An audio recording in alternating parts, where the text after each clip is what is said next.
విషయాన్ని ఈరోజు మాట్లాడుకుందాం. సమూయేలు 2వ గ్రంథము 9వ అధ్యాయం. సమూయేలు 2వ గ్రంథము 9వ అధ్యాయము మొదటి నుండి కొన్ని మాటలు చదువుకుందాం. యోనాతానును బట్టి నేను ఉపకారము చూపుటకు సౌలు కుటుంబంలో ఎవడైనా కలడాయని దావీదు అడిగాను. సౌలు కుటుంబమునకు సేవకుడకు సీబాయను ఒకడుండగా వారు అతనిని దావీదు నొద్దకు పిలువనంపిరి. రాజు సీబావు నీవేనా అని అడుగగా అతడు నీ దాసుడైన నేను సీబాను అనెను. రాజు యెహోవా నాకు దయచూపినట్లుగా నేను ఉపకారము చేయుటకు సౌలు కుటుంబంలో ఎవడైనొక్కడు చేసించున్నాడని అతను అడుగగా సీబా యోనాతానుకు కుంటి కాళ్ళ గల కుమారుడు ఒకడున్నాడని రాజుతో మనవి చేసెను. చాలు. ప్రియ దేవుని బిడ్డలారా, ఇక్కడ ఒక ప్రత్యేకమైన మాట మనకి కనబడుతుంది. ఇశ్రాయేలుకి మొట్టమొదటి రాజు సౌలు, తర్వాత దావీదు. సౌలుకి కుమారుడు ఉన్నాడు యోనాతాను. యోనాతాను దావీదు వరుసకి బామరుదులే కానీ మంచి స్నేహితులు, ప్రాణ స్నేహితులు. సౌలు దావీదు మీద పగబట్టి చాలా కాలం దావీదుని ఇబ్బంది పెట్టాడు. కానీ దావీదు సుబుద్ధి కలిగిన వాడు కాబట్టి, దేవుని భయము కలిగిన వాడు కాబట్టి సౌలుకి ఎప్పుడు కూడా అపకారం చేయలేదు. దావీదు విషయంలో దావీదు సౌలు కుమారుడు యోనాతాను వాళ్ళ నాన్నగారితో, నాన్నగారు దావీదు మనకి ఉపకారమే చేశాడు కానీ అపకారం చేయలేదు కదా, ఎందుకు దావీదు మీద అంత కక్షని దావీదు పక్షాన యోనాతాను సౌలుతో చాలా సందర్భాల్లో మాట్లాడాడు. అంతేకాకుండా సౌలు దగ్గర ఉన్నటువంటి పనివారు కూడా, నాయకులు కూడా, అయ్యా నీ నగరులో దావీదు ఘనత పొందినవాడు, మరి ఎందుకని దావీదును నువ్వు చంపాలనుకుంటున్నావు అని చెప్పి వారు కూడా అడిగారు. దావీదు రాజ్యములో మంచి పేరు, మంచి ఘనతను తెచ్చుకున్నాడు. సౌలు ఎన్నిసార్లు దావీదును చంపాలనుకున్నా దేవుని చేతిలో దావీదు ఉన్నాడు కాబట్టి దేవుడు తప్పించాడు. అనేక సందర్భాల్లో తప్పించాడు. అందుకని దావీదు యెహోవా నా కాపరి అన్నాడు. సౌలు చరిత్ర ముగించిన తర్వాత సౌలు తన బ్రతికి ఉన్నప్పుడే ఇశ్రాయేలుకి శత్రువైన ఫిలిష్తీయుడైన గొలియాతును ఎవరు చంపుతారో వారికి నా కుమార్తెనిచ్చి అర్ధరాజ్యం ఇచ్చి వివాహం చేస్తానంటాడు. దావీదు గొలియాతును చంపాడు. సౌలు తను చెప్పినట్టుగా అనుకున్న కుమార్తె నీయకుండా ఇంకో కుమార్తెనిచ్చి వివాహం చేశాడు. సౌలు తర్వాత దావీదు రాజు అయ్యాడు. దావీదు రాజు అయిన తర్వాత దావీదుకి ఒక మంచి ఆలోచన కలిగింది. నేను సౌలు కుటుంబంలో ఎవరికైనా ఒకరికి ఉపకారము చెయ్యాలి అనండి.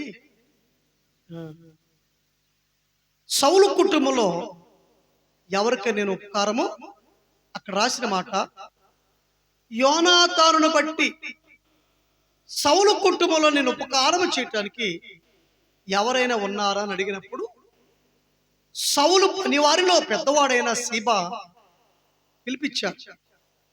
సీబావు నువ్వేనా అని అడిగాడు.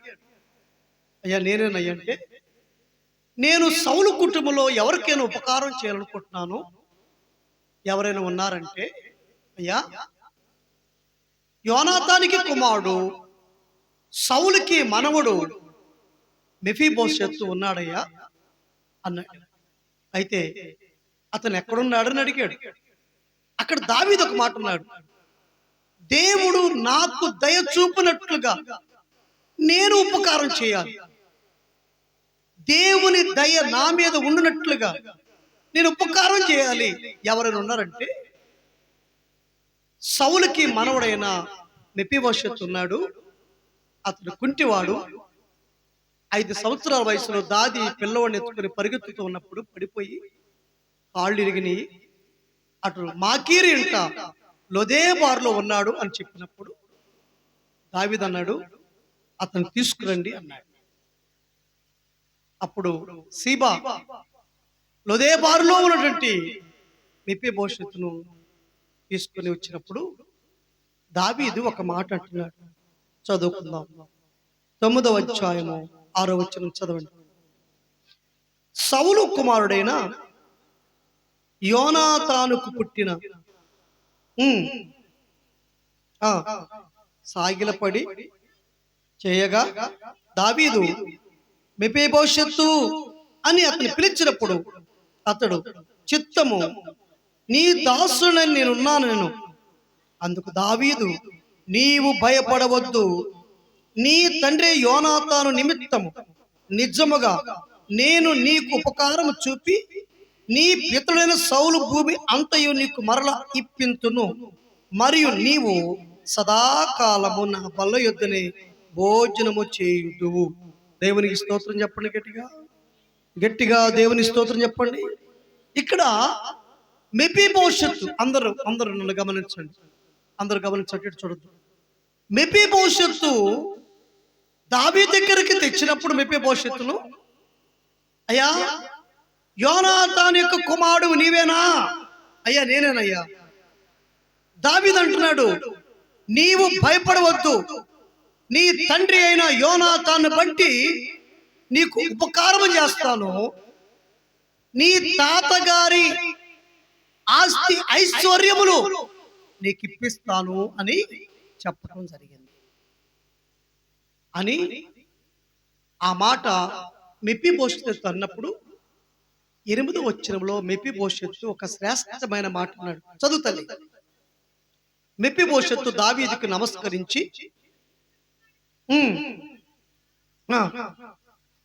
చచ్చిన కుక్క వంటి వాడనైనా నా ఎడల నీవు దయచూపునట్లు నీ దాసునగు నేను ఎంతటి వాడను. హల్లెలూయా.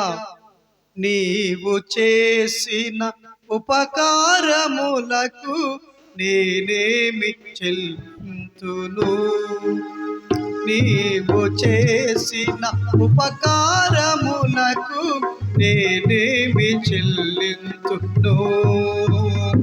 ఏడాది దూడలనా వేలాది పొట్టేలనా, ఏడాది దూడలనా వేలాది పొట్టేలనా, నీవు చేసిన ఉపకారములకు నేనేమి చెల్లింతును.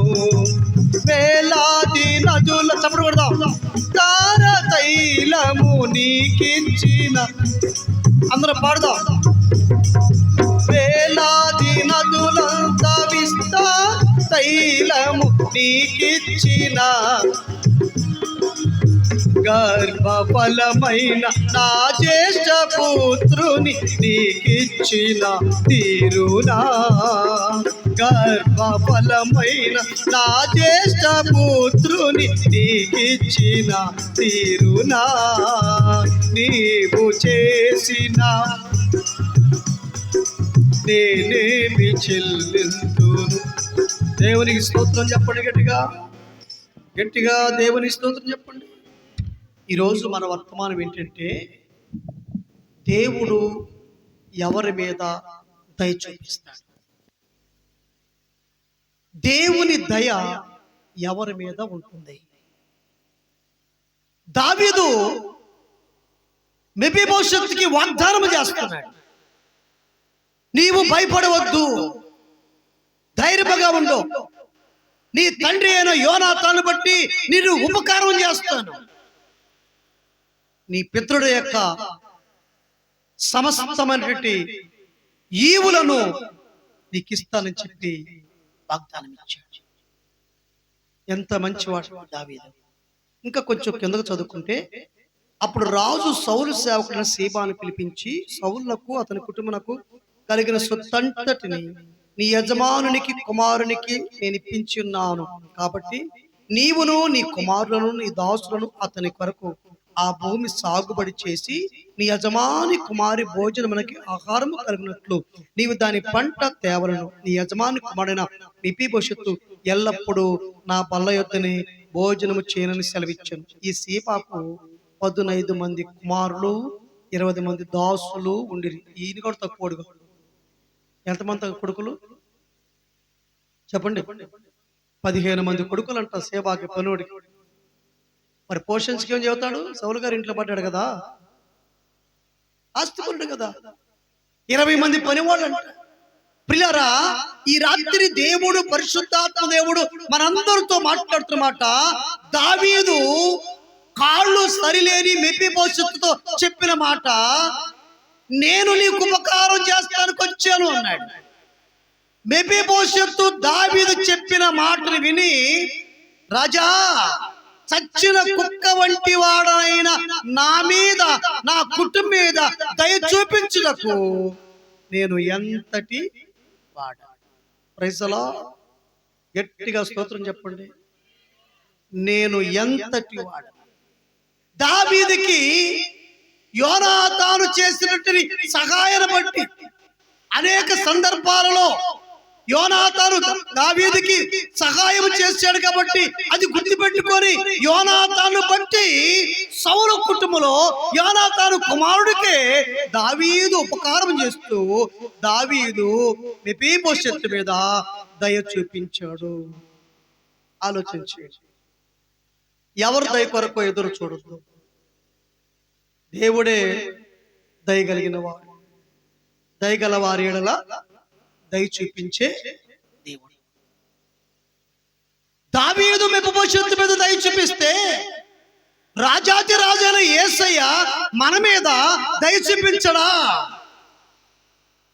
ఎవరి దయ కోసం పరిగెత్తున్నావు? ఆలోచన చేయండి. దేవుని దయ కోసం ప్రార్థన చేస్తున్నారా? కీర్తనలు అంటాడు, ఆకాశ పక్షులన్నీ నీ దయ కొరకు కనిపెట్టుచున్నవి. పక్షులు, జంతువులు, సృష్టి యావత్తు దేవుని దయ కొరకు కనిపెడుతుంటే మానవులుగా ఆయన రూపంలో ఉన్న మనము దేవుని దయ కొరకు ఎందుకు కనిపెట్టకూడదు? ఒక సామాన్య మానవుడైన దావీదు యోనాతాను ఉపకారం చేశాడని తెలుసుకొని తన కుమారుడికి ఉపకారం చేస్తే, దయ చూపిస్తే, మహనీయుడైన యేసయ్య మనకెందుకు దయ చూపించు? గలతీ పత్రిక 1:10, గలతీలకు రాసిన పత్రిక 1వ అధ్యాయము 10వ వచనం. ఇప్పుడు నేను మనుషుల దయను సంపాదించుకొని చూస్తున్నానా, దేవుని దయను? దేనికోసం ఎదురు చూస్తున్నా? మనుషుల దయ కావాలా? మనుషుల దయ కొద్ది కాలమే ఉంటుంది. దేవుని దయ సదాకాలం ఉండేది, జీవితాంతరం ఉండేది. దేవుని స్తోత్ర. కీర్తనల గ్రంథము 30వ కీర్తన 5వ వచనం. 30వ కీర్తన 5వ వచనం. ఆయన కోపము నిమిషం మాత్రముండును, ఆయన దయ ఆయుష్కాలమంతయు. దేవుని దయ ఆయుష్కాలమంతా ఉంటుంది. ఆమేన్. ప్రియ దేవుని బిడ్డలారా, దేవుడు దయ కలిగిన వాడు. ఆయన దయ జీవితాంతరం ఉంటుంది. మరి ఎవరి దయ కావాలి? మనుషుల దయ తాత్కాలికమైంది, కొద్ది కాలమే ఉంటుంది. దేవుని దయ జీవితాంతరము, సదాకాలము. మనం భూమి మీద జీవించినంత కాలము ఆయన దయ మన మీద ప్రవహిస్తూ ఉంటుంది. మెఫీబోషెత్ అంటున్నాడు, చచ్చిన కుక్క వంటి వాడు నేను, నా మీద నీవు దయ చూపించటకు నేనెంతటి వాడు. ఈ రాత్రి పరిశుద్ధాత్మ దేవుడు అంటున్నాడు, నేను మీ మీద దయ చూపిస్తాను అని అంటున్నాడు దేవుడు. ఆమేన్. దేవుని స్తోత్రం చెప్పండి గట్టిగా. మనము కూడా ఎట్లుండాలంటే, మానవులుగా మనము కూడా దయ కలిగిన వారిగా ఉండాలి. యేసుక్రీస్తు వారు శిష్యులకు నేర్పించి, మీరు తగ్గించుకుని ఉండండి అన్నాడు, విధేయత కలిగి ఉండండి అన్నాడు, ప్రార్థనా పరులే ఉండండి అన్నాడు. వాళ్ళు ఎలా దయగా ఉండాలో నేర్పించాడు ప్రభువు. మనము కూడా దయ కలిగిన జీవితము కలిగి ఉండి ప్రభువుని వెంబడించి పరలోక రాజ్యాన్ని సంపాదించుకోవాలి. మనం ఈ రాత్రి దేవుడు మాట్లాడుతున్నాడు, మన మీద దయ చూపించడానికి ఆయన సిద్ధముగా ఉన్నాడు. ఒకవేళ మనుషుల దయ నీ మీద లేకపోయినా పర్లేదు. ఎస్తేరు గ్రంథములో ఎస్తేరు మీద రాజుకి దయ కలిగింది. రాజుకి దయ కలిగింది. కొన్ని సందర్భాల్లో రాయబడి ఉంది, ఎస్తేరు మీద రాజుకి దయ కలిగను అని రాయబడి ఉంది. కనుక ప్రియులారా, దేవుడు దయామయుడు, దయ చూపించే. దావీదుకి మెఫీబోషెత్ మీద దయ కలిగినట్లుగా ఈ రాత్రి మన మీద దేవుని దయ ఉంటుంది. ఒక 7 అంశాలు మీకు వినిపిస్తాను. మొదటి అంశము, అక్కడ చదువుకున్న దావీదు గురించే. దావీదు ఏమన్నాడో 9వ అధ్యాయము 3వ వచనం మరలా చదవండి. యెహోవా దయ చూపించినట్లుగా నేను ఉపకారము చేయటం చాలు తల్లి. యెహోవా దయ చూపించినట్లుగా నేను ఉపకారము చేస్తాను. ఒకటి, ఉపకారము చేసేవారికి దేవుడు దయ చూపిస్తాడు. గమనించండి, ఉపకారం చేయకపోయినా పర్లేదు కానీ అపకారం మాత్రం చేయొద్దు. మానవులు కొన్ని మంచి లక్షణాలు కలిగి ఉండాలి. దావీదు ఇక్కడ రాసిన మాట, చక్కని మాట మనకేం కనబడుతుందంటే, దేవుడు నా మీద దయ చూపించినట్లు నేను ఉపకారము చేయుటకు సౌలు కుటుంబంలో ఎవడైనా కలడా? దావీదుకి దేవుని దయ కావాల్సి వచ్చింది. అందుకనే మెఫీబోషెతుకి ఉపకారము చేశాడు. ఆమేన్. ప్రియులారా, మనం ఏది విత్తుతామో, చెప్పండి, ఏది విత్తుతామో అదే కోస్తాం. ఇవ్వటం నేర్చుకుంటే దేవుడు మనకి ఇవ్వటం అలవాటు చేస్తాడు. ఆమేన్. మనం ఎప్పుడు ఎలాగుండాలి చెప్పండి, ఎలా ఉండాలి? మనం ఇచ్చేవారిగా ఉండాలి. ఎలా ఉండాలి చెప్పండి? ఇచ్చేవారిగా. ఆ ఇవ్వటం కూడా ఎలా ఉండాలి తెలుసా? సమృద్ధిగా ఇచ్చేవారిగా ఉండాలి. Praise the lord. నా గురించి ఒక విషయం చెప్తాను, నేను గమనించండి. నేను సభలు పెట్టినా, సెమీ క్రిస్మస్ పెట్టినా, నా ఇంట్లో ఏ కార్యక్రమం జరిగినా, పాస్టర్స్ ఎవరు వచ్చినా సమృద్ధిగా ఇవ్వటం నేర్చుకున్నాను నేను. అదే నాకు దీవెన. గుర్తుపెట్టుకోండి. ఇవ్వుడి మీకు, చెప్పండి, ఇవ్వుడి మీకు. నేను ఇంకో పాస్టర్ గారి గురించి సాక్షి చెప్తున్నా. మా స్నేహితుడైన చార్లెస్ పిన్ని గారు కూడా నాకంటే ట్రిపుల్ ఖర్చు పెడతాడు. ఆయనది ఇంటర్నేషనల్ ఖర్చు, నాది నేషనల్ ఖర్చు. ఆయన ఖర్చుకి మితం లేదు. జేబులో చేపెడితే ఎంత వస్తాయో తెలియదు, సేవకులకి ఇస్తేస్తారు. అందుకే ఆయన అలాగున్నాడు, నేను ఇలాగున్నాడు. అంటే అందరి గురించి చెప్తానికి టైం లేదు కాబట్టి మా ఇద్దరి గురించి చెప్తున్నాను. దేవుని స్తోత్రం చెప్పండి, గట్టిగా స్తోత్రం చెప్పండి. దేవునికి ఇచ్చేటప్పుడు ఎప్పుడు కూడా లెక్కలు పెట్టబాకండి. దేవునికి ఇచ్చేటప్పుడు కూడా దేవునికి సమృద్ధిగా ఇవ్వండి. ఇక్కడ దావీదు ఏం చేసింది తెలుసా? ఇప్పుడు అవకాశం వచ్చింది కదా అని మామగారైనటువంటి సౌలు ఆస్తి అంతా రాసుకోవాలి. బాయ్ సిబా, మీరు పంట పండించి ఆ ధాన్యం ఇంటికి తీసుకొచ్చి సీబాకి ఇవ్వండి. సౌలు గారి పేరు మీద ఏమున్నాయో మొత్తం సీబా పేరు మీద రాసేసి. దావీదు ఎంత మంచివాడు, ఉపకారం చేసిన, ఉపకారం కలిగిన వాడు. అందుకనే దావీదు ఎక్కడికెళ్ళినా దీవించబడ్డాడు, దావీదు ఆశ్రయించబడ్డాడు. దావీదు గర్భములు చచ్చినటువంటి కుమారుడు ఒక చక్కని దేవాలయాన్ని కట్టాడు. దావీదు కీర్తనలు రాశాడు, ఆశ్రయించబడ్డాడు, హెచ్చించబడ్డాడు. ఆమేన్. చేతులు తెచ్చారా? పళ్ళు అంటారంటే ఉట్టిగానే ఆమేన్. దేవుని స్తోత్రం. గట్టిగా చెప్పండి. ప్రియా దేవుని బిడ్డలారా, మొదటి మాట, ఉపకారం చేస్తున్న వాళ్ళ మీద దేవుని దయ ఉంటుంది. గుర్తుపెట్టుకోండి. చెప్పండి, ఉపకారం చేసిన వారి మీద. ఇప్పుడు దావీదు అన్నాడు, దేవుడు నాకు దయ చూపించినట్లు నేను ఉపకారము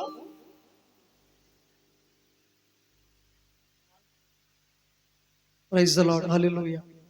కనుక దేవుడు నా మీద దయ చూపించినట్లు నేను ఉపకారం చేస్తాను. మొదటి మాట చెప్పండి తల్లి, మొదటి మాట. Very good.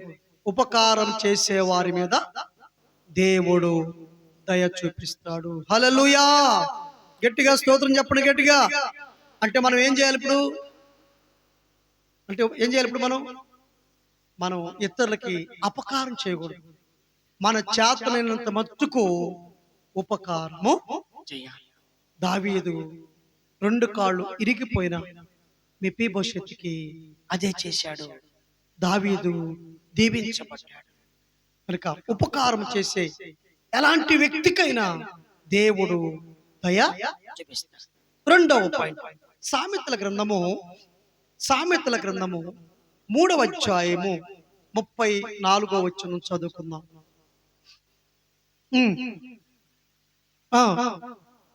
దీనుల ఎడల ఆయన దయ చూపును.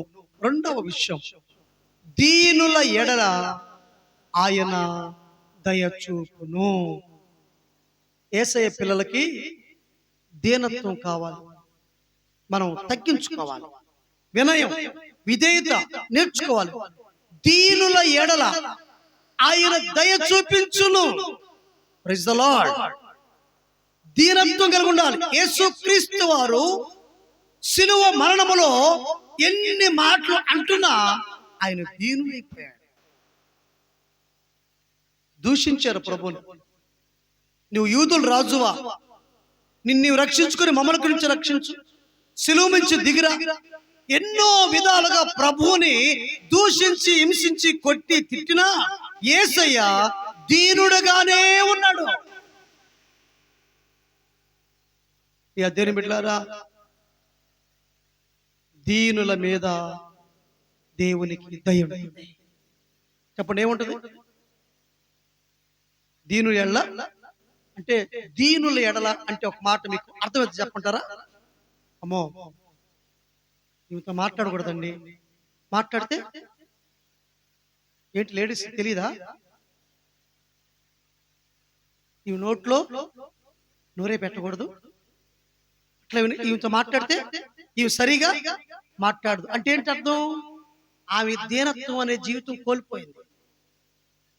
దీనత్వం అనేది ఎప్పుడు తెలుసండి? మనం మాట్లాడే మాటల్లోనే దీనత్వం ఉంటుంది. Praise the lord.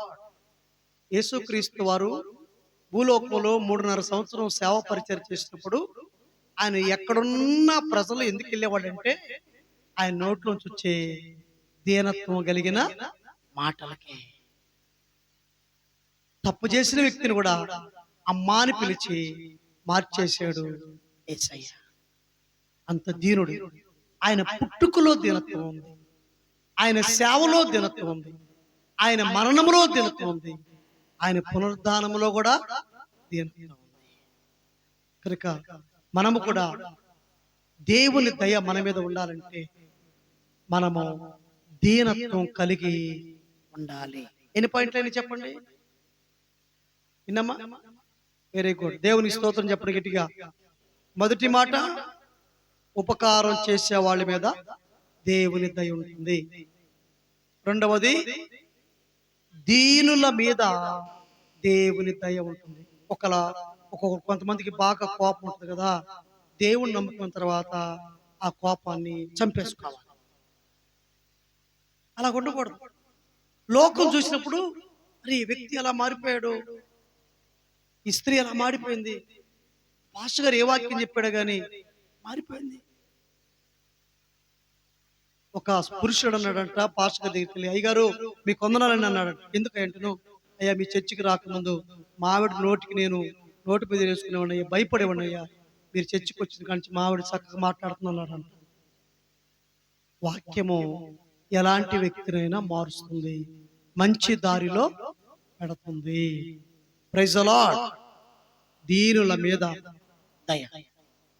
మూడవ మాట, విలాప వాక్యముల గ్రంథము 3వ అధ్యాయము 25వ వచనం. 3:25. విలాప వాక్యములు 3:25. తన్ను ఆశ్రయించు వారి ఎడల యెహోవా దయాళుడు, తన్ను వెదకు వారి ఎడల ఆయన దయ చూపించును. ఎవరి మీద మూడవ దయ? వెదకు వారి ఎడల. అందరు నాకు చూడండి, భూలోకములో మనం నశించిపోవటం యేసుకి ఇష్టం లేక పరలోకం నుంచి మన కోసం ఈ లోకానికి ఎందుకు దిగించాడు? నశించిన దాన్ని వెదకి రక్షించడం. ఆయన వెతుక్కుంటూ వచ్చాడు. మనము కూడా ప్రభువుని వెదకాలి. మూడవ మాట, వెదికిన వారి ఎడల. ఇప్పుడు మీరు ఇక్కడ మీటింగ్స్కి వచ్చారు, ఎందుకు వచ్చారు? ప్రభువుని వెతకడానికి. వాక్యం వినాలి, ప్రార్థన వినాలి, పరిచర్య చేయాలి, దేవుణ్ణి వెతకటం. నన్ను వెతుకిన వారికి నేను దొరుకుతాను.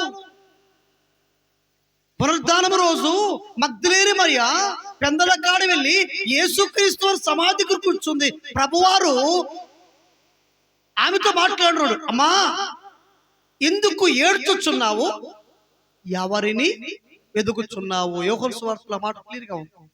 ఎందుకు ఏడ్చుచున్నావు, ఎవరు వెతుకుతున్నావు అనుకుంటే, తోటమని అనుకొని నా ప్రభువుని ఎత్తుకుపోతే చెప్పయ్యా, నేను మోసుకొని పోతాను అంటున్నాడు. మగ్దలేని మరియ వెతుకుతుందంట. నా ప్రభు 3వ రోజు లెగుస్తున్నాడే ఏంటని. ఆయన ఇవి రాకముందే ప్రభు పెందల కాడే లేచాడు. Praise the lord. దేవునికి స్తోత్రం చెప్పండి గట్టిగా స్తోత్రం చెప్పండి. మగ్దలేని మరియ ప్రభువుని వెతికింది.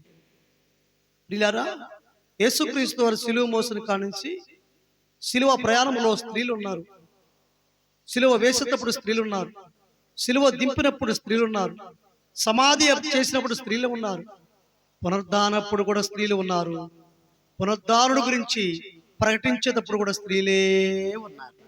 దేవునికి స్తోత్ర. గట్టిగా చెప్పండి హల్లెలూయా. దేవుడు వారికి అంత ఆధిక్యత ఇచ్చాడు. ఈ రాత్రి పరిశుద్ధాత్మ దేవుడు మాట్లాడుతున్నాడు. మూడవ మాట, వెదకాలి. వెతికే జీవితం కావాలి. మనం ప్రభువుని వెతికే వారిగా ఉండాలి. నన్ను వెతుకుడి, నేను దొరుకుతానంటున్నాడు.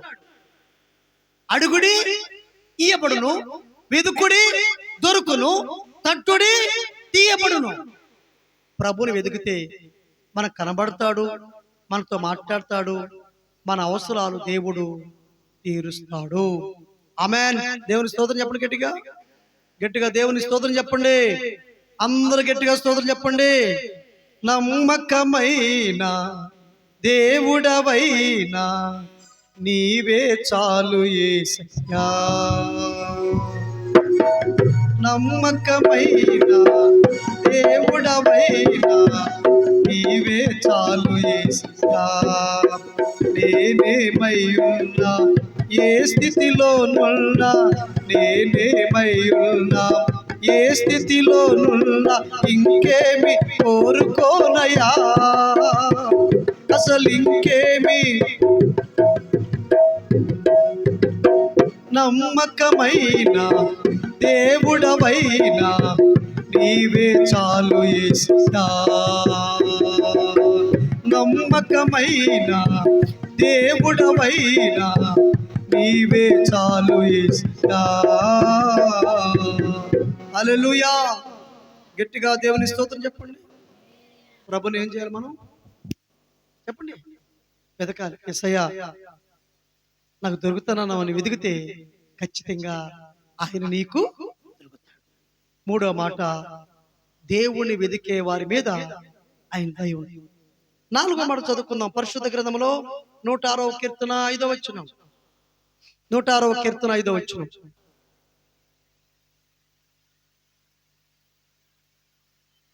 నీ స్వాస్థ్యమైన వారితో కూడి కొనియాడునట్లు నీ ప్రజల యందు నీకున్న దయ చొప్పున నన్ను జ్ఞాపకమునకు తెచ్చుకున్నము.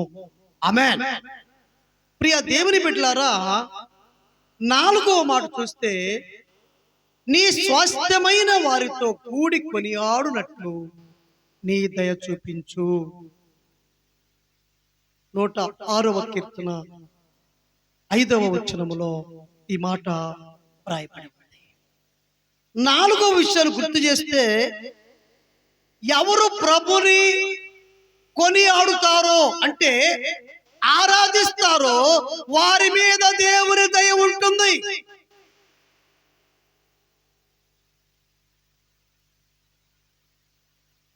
దేవుని మనం ఏం చేయాలి? ఆరాధించాలి. చెప్పండి, ఏం చేయాలి మనం? చెప్పండి, గట్టిగా చెప్పండి. ఆరాధన చేయాలి. ఆరాధనకు యోగ్యుడు స్తుతి సింహాసనాసనుడు.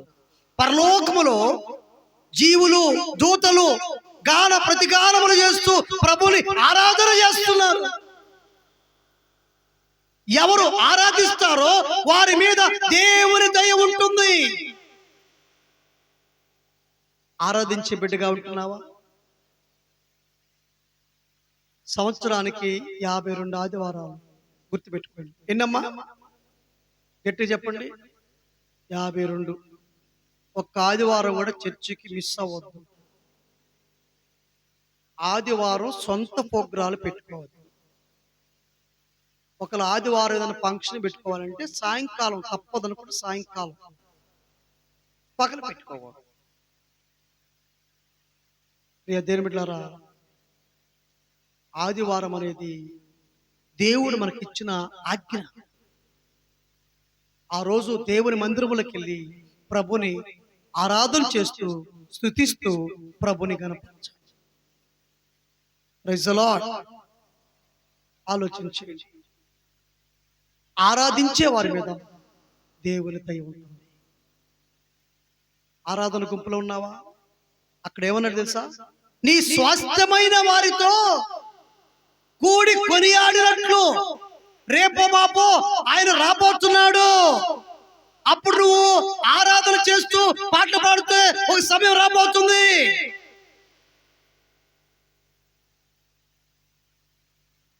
దూతలతో కలిసి ఆరాధన చేసే సమయం ఉండబోతుంది. దూతలకు లేని బాధ్యత మనకు దేవుడు ఇచ్చాడు. నేను వచ్చేటమయ్యే టయానికి పిల్లలు చక్కగా పాటలు పాడుతూ ప్రభుని కనపరుస్తున్నారు. దేవుడు ఆరాధనకు యోగ్యుడు. నా మహిమను నాకే చెల్లించండి అని ప్రభు చెబుతున్నాడు. ఎవరి మీద దేవుని దయ ఉంటుందంటే ఆరాధించేవారు. నీకే మేలు చేసినా, ఏ ఉపకారం చేసినా మర్చిపోకుండా దేవునికి కృతజ్ఞత కలిగి ఉండాలి. మనం బ్రతికినంత కాలం దేవునికి రుణమే. ఇదిగో ఈ కుటుంబ ప్రార్థన పెట్టుకున్నాం, అయిపోయింది అనుకోబాకండి. జీవితాంతరం బ్రతికినంత కాలము ఎంత ఇచ్చినా, ఎంత ఖర్చు పెట్టుకున్నా, ఎన్ని కూటాలు పెట్టుకున్నా, ఎన్ని కుటుంబ ప్రార్థన పెట్టుకున్నా దేవునికి ఇంకా రుణపడే ఉన్నాం. అంత కార్యాలు దేవుడు మనకి చేశాడు. Praise the lord. గట్టిగా స్తోత్రం చెప్పండి. ఇంకా గట్టిగా దేవుని స్తోత్రం చెప్పండి. ఆరాధించే వారి మీద దేవుని దయ ఉంటుంది. దావీదు అంటున్నాడు, నేను ఉపకారము చేయుటకు సౌలు కుటుంబంలో ఎవడైనా కనడా. దావీదు మెఫీబోషెతుకు ఉపకారం చేశాడు. మెఫీబోషెతు అంటున్నాడు, అయ్యా చచ్చిన కుక్కవాడైనా నా మీద ఇంత దయ చూపించుటకు నేను ఎంతటి వాడునయ్యా. ఈ రాత్రి దేవుని దయ మనకు కావాలి. మనుషుల దయ తాత్కాలికమైనది, కొద్ది కాలమే ఉంటుంది, అది ఎల్లకాలం ఉండదు. కానీ దేవుని దయ సదాకాలము. ఆయన కోపము నిమిషం మాత్రమే ఉండును, ఆయన దయ ఆయుష్కాలము ఉండును. ఆమేన్. కనుక ఈ రాత్రి దేవుడు మీ కుటుంబ మీద దయ చూపిస్తుంది. ఎలీషా పాస్టర్ గారు చాలా కష్టపడుతూ సంఘాన్ని కట్టుకున్నాడు, కష్టపడి సేవ చేస్తున్నాడు. సంఘస్థులారా, మీరందరూ పాస్టర్ గారు పాస్టమ్మ గారు పెద్ద వయసులోకి వచ్చేసారు.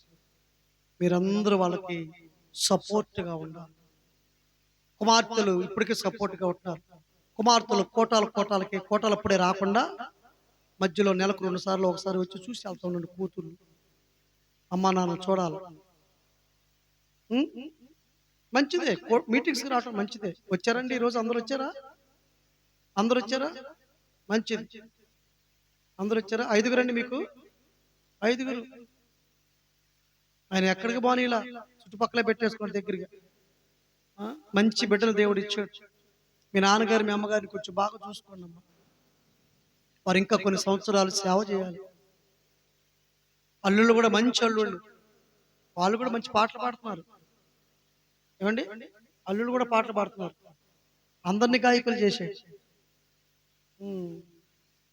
అల్లుళ్ళు పాట పాడుంటే ఇంట్లో అమ్మాయిలు నేర్పించారు అనుకుంటా పాటలు. ఆ పాటలు ఇక్కడ వచ్చి వాళ్ళు పాడుతున్నారు. మంచి కూతుర్లు అండి, నేర్పించున్నాం. దేవుని స్తోత్రం. ఇప్పుడు మనవాళ్ళు మనవరాళ్ళు పాడుతున్నారు ఎక్కువ. నేను అక్కడ కూర్చొని చూస్తున్నా, జంటలకు వచ్చేస్తున్నారు. వాళ్ళే పాడుతున్న పాటలన్నీ. అధ్యక్షుల వారు కూడా పిలుస్తున్నారు. అవన్నీ కొత్త పేర్లు మనకేం తెలియదా? అవి అనుకూర్చున్న ఏ పాత్రలకి పేర్లు రావట్లా, ఏ కూరల పేరు రావట్లా. అందరూ వీళ్ళే సరిపోయారు ఈ కూర కొట్టడానికి. అయ్యా వాళ్ళకి నాయన, వాళ్ళే కదా కష్టపడి పని చేస్తున్నారు. మిగతా వాళ్ళకి ఇచ్చిన అయిపోయిన పర్లేదు, మీరే పాడండి. ఈరోజు పగలు పాడారా? ఈ రాత్రి పాడారుగా, మరి రేపు పగలు పాడరా? రేపు రాత్రి పాడరా? మీరే పాడుకున్నామ్మా. గట్టిగా స్తోత్రం చెప్పండి గట్టిగా. ఎందుకంటే కోటాలు ఎవరి చెప్పండి? మీయే కాబట్టి మీరే పాడుకోండి. ఎప్పుడప్పుడు ఆ నెహేమ గారికో ఆ కాలేబ గారికో ఒక వచ్చిన 2 వచ్చినాలను ఎత్తా ఉన్నాం. ఆండ్రూ సెట్టు కూడా పాట పాడాడు కాబట్టి ఆయన అంతా వడ్డించడమే కదా. దేవుని స్తోత్రం చెప్పండి గట్టిగా. పాపం ఎక్కడ చూసినా ఏంటో మరి ఆ సిలువదారి నాటకం అంతా ఆండ్రూ వస్తుంది. పాపం ఎక్కడ చూసినా అయ్యా ఎక్కడికి వెళ్ళి వస్తున్నావు అంటే చెమట గారుతాను అంటే పాపం ఎక్కడికి వెళ్ళి ఆండ్రూ సెట్టు అయ్యగారు ఈ పని చెప్పాడు, పాట పాడు. ఇంకేం పాడటం, ఇదే పాడటం అన్నాడు ఒక రోజు. దేవుని స్తోత్రం చెప్పండి గట్టిగా. మంచిది. సేవకులు, వేటపాలెం సేవకులు మంచిగా పరిచయం చేసేవాళ్ళు. ఎందుకో నాకు వేటపాలెం సేవకులు అంటే చాలా ప్రేమ. అంతేనండి, వాళ్ళు మంచి మంచి గిఫ్ట్లు ఉన్నాయి వాళ్ళ దగ్గర. అసలు అధ్యక్షులు అంటే వీళ్ళే. అయ్యా మాకైపోయిన మొక్క చెక్క, వాళ్ళకి చెక్క మొక్క ఏదో ఒకటి కొంచెం వాళ్ళు బాగా చూసుకొని ఆయన. దేవుని స్తోత్రం చెప్పండి గట్టిగా. హల్లెలూయా. ఆంధ్రే గారు మంచి అధ్యక్ష పదవి, అది కూడా ఒక టాలెంట్ అండి. ఇట్లా కార్యక్రమం నడిపించడం కూడా ఒక వరం. తర్వాత నెహేమే పాస్టర్ గారు, తర్వాత ఉన్నారు చాలా మంది, కాలేబు గారు, చాలా మంది ఉన్నారు. అప్పుడప్పుడు బెంజమిన్ గారు కూడా తగులుతారు. మంచిది. సేవకులు చాలా మంది. అమ్మయ్య మిగతా వాళ్ళ పేర్లు చెప్పలేదు, నేను అనుకోబాకండి. అన్ని పేర్లకు టైం చాలదని. స్తోత్రం చెప్పండి గట్టిగా. ఇంకా గట్టిగా స్తోత్రం చెప్పండి. ఎన్ని పాయింట్లు అయినాయి అమ్మా? ఎన్ని పాయింట్లు అయినాయి? మధ్యాహ్నం అందరూ భోజనం చేశారా? పర్లేదు కదా? 12 అయినా పర్లేదు కదా? ఇట్టన్నారైంది. దేవుని ఈ మధ్య కందుకూరులో ఒక పెళ్లి జరిగింది. కందుకూరులో పెళ్లి జరిగింది. పాస్టర్ గారికి మంచి రిజిస్టర్ ఉందిగా. అబ్బాయి టెస్ట్ వేరే అనగానే అమ్మాయి ఎట్టే ఉంది. పాస్టర్ గారు కట్టే తాలిబొట్టున్నాడు, కట్టేసి అమ్మాయి కాపురం బాట్లు. ఏందమ్మంటే నాకు వద్దంటే పాస్టర్ గారు పెళ్లి చేశాడు. పాస్టర్ గారిని పిలిపించాడు. ఏందయ్యా అంటే, మీ అమ్మ ఎట్ట అన్నా అంటే అమ్మ అంటది, నేను ఎట్ట అన్నాను కానీ ఎట్ట చెప్పినాను తలో బాకండి పాస్ గారు పాపం చాలా ఇబ్బందులు పడ్డాడు. అది నోటితోనే చెప్పండి తల్లులారు. Very good. దేవుని స్తోత్రం చెప్పండి గట్టిగా. ఈ రాత్రి మాకైనా భోజనం మీకు కూడా చెప్పండి అమ్మా. ఏమో ఇంతవరకు ఏం వాసన రావట్లేదు, అన్ని కట్టలు కట్టేశారు. అంటే ఇటు తిరిగింది కదా గాలి, మాకేం రావట్లేదు. వెరీ గుడ్, మంచి దేవుని స్తోత్రం. ఆర్కెస్ట్రా వాళ్ళు కూడా ఎలిషా గారు అంటే ఎంత ప్రేమ వాళ్ళ ముగ్గురికి. వీళ్ళని సంవత్సరానికి ఒకసారి చూస్తాండి నేను, సంవత్సరానికి ఒక్కసారి. నేను వాళ్ళ దగ్గరికి పోరు, వాళ్ళు నా దగ్గర రారు. చార్లెస్ గారు పాస్టర్ గారి దగ్గర కనపడరు. ఒకరు వచ్చి ఆడుంటారు. ఎలిషా పాస్టర్ గారు అంటే వాళ్ళకి భయమో, వాళ్ళంటే పాస్టర్ గారి భయమో, కానీ ఖచ్చితంగా మేము కారులో వస్తా విన్నాం. ఆర్మని బిట్టలంగా మనోళ్ళేరా అనుకున్నాం మేము. మనోళ్ళేరా, ఇంకా అసలు సభ పండిపోయింది అనుకున్నాం. ఇక్కడికి వస్తే అలాగే పండిపోతుంది సభ. దేవుని స్తోత్రం చెప్పండి గట్టిగా. మంచిగా చక్కగా ఈ వయసులో కూడా వాళ్ళు తబలాలు గివలాలు కొడుతూ చక్కగా మూడో ఆయన కూడా తెచ్చారు. ఆయన పేరు సుమన్ అంట, అట్నే ఉన్నాడు ఆయన కూడా. ఆయన కూడా వీళ్ళు ఏది చేస్తే అది చేస్తున్నాడు అని చూస్తున్నా. భలే భలే వాళ్ళు దొరికారండి. వచ్చే సంవత్సరం ఎలిషా పాస్ గారు పెద్ద మన ఉండి ఆడు కూడా చిన్న ఒకటి ఇస్తారు. నువ్వు కూడా కూర్చోగానే ఈయన పక్కన కూర్చొని ఆడు కూడా ఒకటి వేస్తుంటాడు. దేవుని స్తోత్రం చెప్పండి గట్టిగా. దేవుల్లో ఉన్న సంతోషం ఎక్కడుందో తల్లులారా, ఇక్కడున్న సంతోషం, ఇక్కడున్న ఆనందం ఎక్కడ లేదు. దేవుని స్తోత్రం. ఎన్ని పాయింట్లు అయినాయి? 5వ మాటలోకి రండి. సమూయేలు మొదటి గ్రంథం 2:26. సమూయేలు మొదటి గ్రంథం 2:26. బాలుడగు సమూయేలు ఇంకనూ ఎదుగుచు యెహోవా దయందును మనుషుల దయందును సమూయేలు గారి మీద దేవుని దయ ఉంది. ఎందుకని? 2వ అధ్యాయము 11వ వచనం. 2:11 చదువుతాను.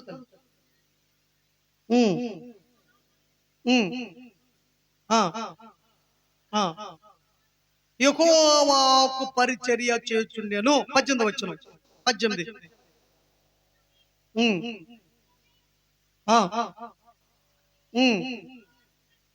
యెహోవాకు పరిచర్య చేయుచుండెను. 3వ అధ్యాయం 1వ వచనం.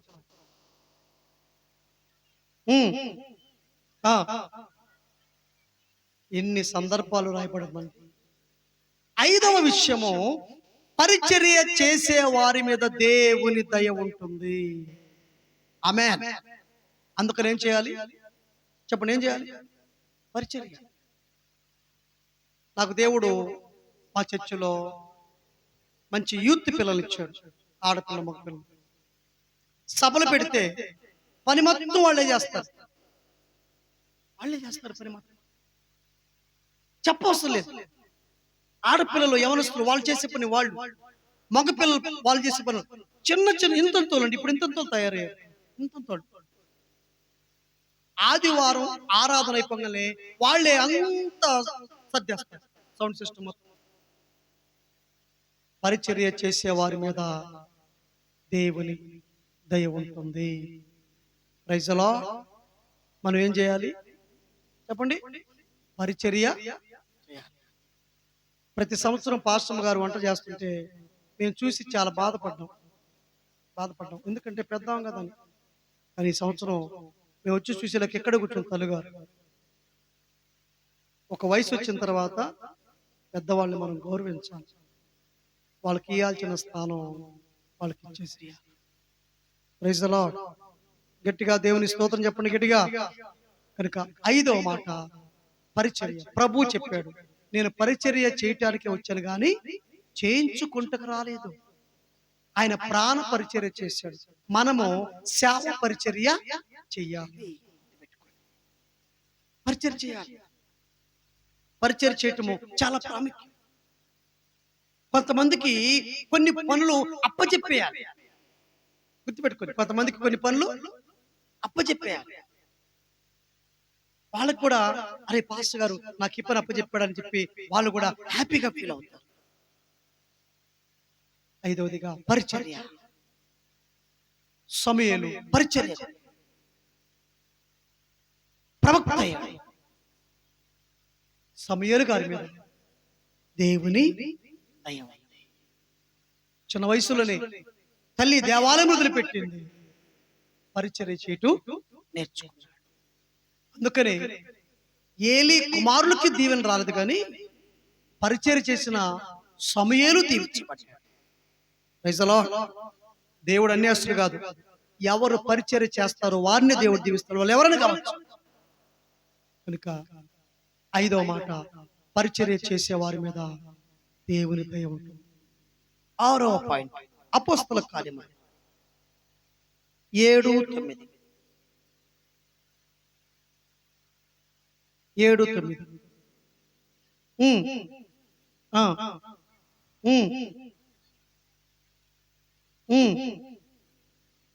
దేవుడు అతనికి తోడై ఉండి దయను జ్ఞానమును. 6వ మాట, దేవుని దయను పొందిన యోసేపు. ఆమేన్. ఎందుకు యోసేపు దేవుని దయ పొందాడు తెలుసా? యోసేపు నమ్మకస్తుడు. చెప్పండి, ఎవరండి? యోసేపు గారు రాజుగారి ఇంట్లో ఉన్నప్పుడు ఒక శోధన వచ్చింది. ఆ శోధన తప్పించుకున్నాడు. అయినా కూడా శ్రమలు వచ్చినా, శోధనలు వచ్చినా యోసేపు నమ్మకత్వాన్ని పోగొట్టుకోలేదు. అందుకనే చెరసాల్లో ఉన్నా కూడా బయటికి తేబడ్డాడు. ఆ దేశంలో రాజు తర్వాత అధికారి ఎవరంటే యోసేపు. Praise the lord. నమ్మకమైన వానికి దీవెనలు మెండుగా. 6వ మాట, నమ్మకస్తుల మీద దేవుని దయ ఉంటుంది. నీ సంఘములో ఎవరు చూచినా చూడపోయినా నువ్వు నమ్మకంగా ఉండు, దేవుడు నీకు ఉన్నతమైన స్థానాన్ని ఇస్తాడు. Praise the lord. మన నమ్మకత్వేనండి. అందుకని చెప్పాడు, అలా నమ్మకమైన మంచి దాసుడా, ఈ కొంచెములో నమ్మకముగొండు, నిన్ను అనేక వాటి మీద నిన్ను అధికారిగా చేస్తాను. ఎంత మంచి మాట చెప్పాడు. హల్లెలూయా. ఈ కొంచెములో నమ్మకముండు, అనేక వాటి మీద నేను అధికారిగా. నువ్వు నమ్మకంగా ఉంటే దేవుడు ఏ స్థాయికైనా తీసుకొస్తాడు. నమ్మకంగా ఉండు తల్లి. యవనస్తులారా, మందిరంలో నమ్మకంగా ఉండండి, నమ్మకముగా జీవించండి, నమ్మకముగా దేవుని కొరకు బ్రతకండి. మీ మీద దేవుని దయ ఉంటుంది. దావీదు మెఫీబోషెతు మీద దయ చూపించినట్లుగా పరలోకపు తండ్రి మన మీద దయ చూపించడానికి ఆయన సిద్ధముగా ఉన్నాడు. శోధనలు వస్తాయి, కష్టాలు, ఇరుకులు, యుద్ధలు, నిందలు, అవమానాలు వస్తాయి. నమ్మకంగా ఉండు. నీకు మందిరములో నీ పాస్టర్ గారు ఏ పని అప్పచెప్పాడో ఆ పనిలో నమ్మకముగా ఉండు. ఆమేన్. గట్టిగా స్తోత్రం చెప్పండి. ఇంకా గట్టిగా స్తోత్రం చెప్పండి. నమ్మకముగా.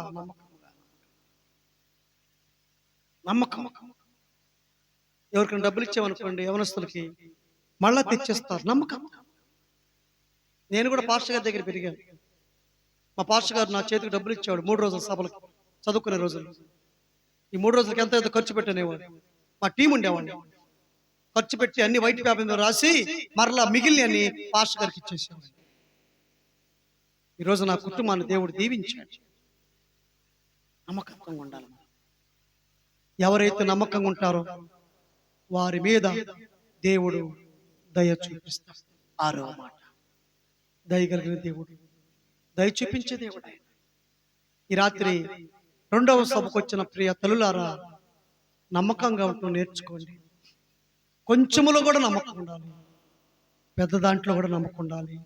నమ్మకంగా ఉండు, తప్పనిసరిగా నీ కుటుంబం మీద దేవుని దయ ఉంటుంది.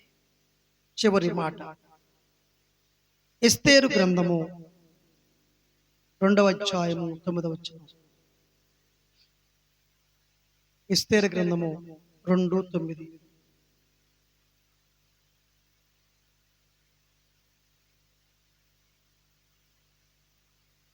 చదువుతాను. ఆ, ఆమె అతని దృష్టికి ఇంపైనది కనుక ఆమె అతని వలన దయని పొందెను. 5:9. 5:9. 5వ అధ్యాయం 9వ వచనం. ఉమ్, ఉమ్, ఉమ్, ఉమ్, ఉమ్, ఉమ్, ఆ, ఆ, ఉమ్. 5వ అధ్యాయం 9వ వచనం. 7:3 చదవండి. 7:3. ఉమ్, ఉమ్, ఉమ్. నీ దృష్టికి నేను దయ పొందిన దానను. ఆమేన్. ఎస్తేరు రాజు ద్వారా దయను పొందుతుంది. 7వ మాట, దేవునికి ఇష్టలుగా ఉండే వారి మీద దేవుని దయ ఉంటుంది. ఆమేన్. కనుక దేవుని దయను సంపాదించుకునే వారిలాగా మనం ఉండాలి. దేవుని దయను సంపాదించుకునే జీవితము చాలా ప్రాముఖ్యమైనది. ఎస్తేరు గ్రంథము 5వ అధ్యాయము 9వ వచనం చదవండి. సారీ, 7వ వచనం చదవండి. ఎస్తేరు ఇలాగ ప్రత్యుత్తరం ఇచ్చాను.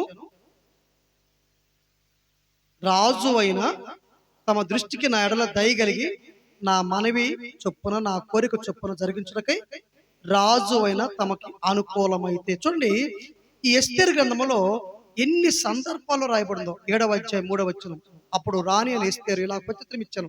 రాజా, నీ దృష్టికి నేను దయ పొందిన ఎడలా. ఎంత చక్కని మాట రాయబడింది. 7వ అధ్యాయం 8వ అధ్యాయము 5వ వచనం. ఎస్తేరు లేచి రాజు ఎదుట నిలిచి, రాజు అయిన తమకు సమ్మతి అయిన ఎడల తమ దృష్టికి నేను దయ పొందిన దానని. ఆమేన్. దయ పొందిన స్త్రీగా ఉంది. ఆలోచించండి. ఎవరు దేవునికి ఇష్టలుగా ఉంటారో, ఎవరు దేవునికి ఇష్టలు ఉంటారో వారు దేవుని దయను సంపాదించుకుంటారు. అందరు చేతుల పైకెత్తి స్తోత్రం చెప్పండి. అందరు చేతుల పైకెత్తి స్తోత్రం చెప్పండి. దయ చూపించే దేవుడు. దావీదు అంటున్నాడు, యోనాతాను బట్టి సౌలు కుటుంబంలో నేను ఉపకారం చేయటానికి మరియు దేవుడు నా యందు దయ చూపించినట్లు నేను ఉపకారం చేయటానికి ఎవరైనా ఉన్నారన్నప్పుడు సౌలు పనివాడైనటువంటి సీబా, అయ్యా, యోనాతాను కుమారుడు సౌలు మనవడైన మెఫీబోషెతు ఉన్నాడని చెప్పినప్పుడు, మెఫీబోషెతును తీసుకుని వచ్చినప్పుడు మెఫీబోషెతుతో దావీదు మాట్లాడుతున్నాడు. మెఫీబోషెతు, నువ్వు భయపడవద్దు, ఇదిగో నీకు మేలు చేస్తాను అన్నాడు. మెఫీబోషెతు అంటున్నాడు, చచ్చిన కుక్క వంటి వాడునైన నా మీద నీవు దయ చూపించినప్పుడు నేను ఎంతటి. దావీదు దయ మెఫీబోషెతు మీద ఉంది. పరలోక తండ్రి అయిన దయ మన మీద ఉంది. 7 విషయాలు నేర్చుకున్నాం. దయ కలిగిన దేవుడు మీ సంఘం మీద, మీ గ్రామం మీద, మీ కార్యక్రమాల మీద దేవుడు దయ చూపించి ఆశీర్వదించునుగాక. ఆమేన్. ప్రేమగల తండ్రి, పరిశుద్ధుడ, జీవాధిపతిన మా యేసయ్య వందనాలు. చెప్పబడిన మాటలను బట్టి స్తోత్రాలు నాయన. 7 అనుభవాలు ప్రతి బిడ్డ హృదయంలో భద్రపరచండి, కృపతో నింపి సహాయం చేయమని ప్రార్థన చేస్తున్నాం. అయ్యా, గ్రామాన్ని దీవించండి, గ్రామం మీద మీ దయ ఉంచండి. మరి జీవము గల దేవుని మందిరం మీద మీ దయ ఉంచండి, సంఘస్థుల మీద మీ దయ ఉంచండి, వచ్చిన సేవకులు విశ్వాసులు అందరి మీద మీ దయ ఉంచి మీ దయలో మమ్మల్ని నడిపించి జీవించే బాధ్యత అనుకరించి ప్రతి ఒక్కరు ఈ మాటలు విని దయకు ప్రాప్తులవటానికి కృప దయచేసి ఘనత మహిమ ప్రభావాలు పొందమని యేసు పరిశుద్ధ నామమున వేడుకొనుచున్నాము తండ్రి. ఆమేన్.